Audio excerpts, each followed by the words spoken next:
First of all, studies show it does not make you fat. But the most impressive part is that the avocado helps you absorb multiple other polyphenols and antioxidants from the food you eat.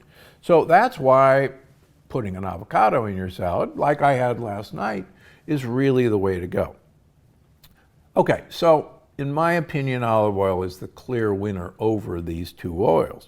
Believe it or not, is the best cooking oil. People have been cooking with olive oil for over 5,000 years.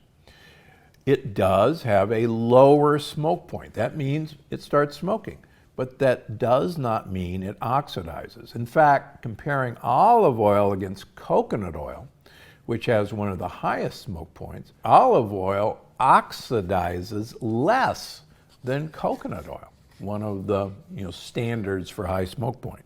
So use olive oil to cook with, use olive oil to put it on your food.